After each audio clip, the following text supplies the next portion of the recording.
Jeudi 24 mars, la Russie a attaqué l'Ukraine. La guerre est déclarée, les marchés s'affolent. Je vous propose ce mois-ci dans Ecoport un focus sur ce conflit et ses conséquences sur les marchés des matières premières. Il est bon de rappeler la place de ces deux pays au sein des marchés internationaux. La Russie est le premier exportateur mondial de blé, répondant à presque 20% de la demande mondiale, tandis que l'Ukraine en est le 5e exportateur mondial. Pour le maïs, l'Ukraine est le 4e exportateur mondial et fournit un peu plus de 50% des importations de maïs de l'Union européenne. Ces deux pays sont aussi acteurs sur le marché des oléoprotéagineux, en fournissant la moitié des importations mondiales en huile et en graines de tournesol. La Russie est aussi très présente sur le marché de l'énergie et des engrais, fournissant plus de 50% du gaz à l'Union européenne et plus de 10% des volumes d'engrais azotés et phosphatés consommés en France. La dépendance est donc contrastée pour l'Union européenne. La seule certitude porte sur l'évolution des prix dans ce marché globalisé, une hausse historique. En effet, les premières attaques ont visé les ports d'Odessa et de Mariupol, sur la mer Noire, stoppant l'activité d'export et les flux commerciaux.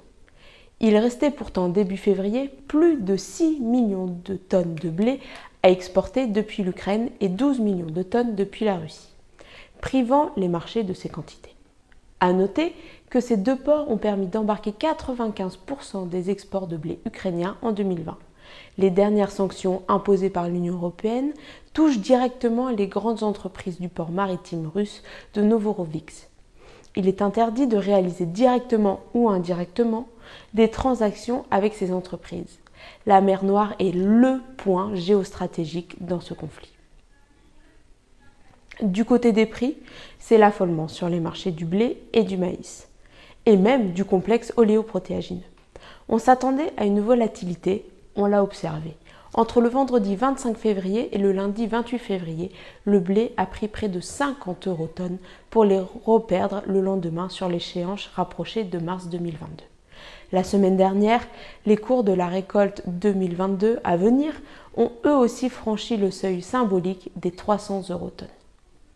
Mais alors, quelles peuvent être les perspectives de ce conflit? De la volatilité pour sûr. Les clients de la Russie et de l'Ukraine, le Moyen-Orient ou l'Afrique du Nord, devront trouver d'autres partenaires, ce qui pourrait tendre un peu plus les bilans. Les relations commerciales entre la Chine et la Russie pourraient profiter de ce changement de polarité.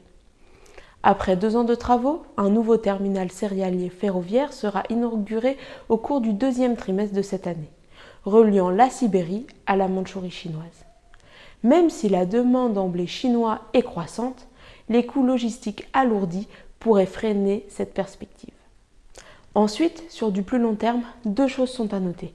D'une part, la chute du rouble sur les marchés, qui, si elle est durable, pourrait faire gagner en compétitivité les exportations russes. Et d'autre part, les futurs semis en Ukraine qui sont menacés par la guerre.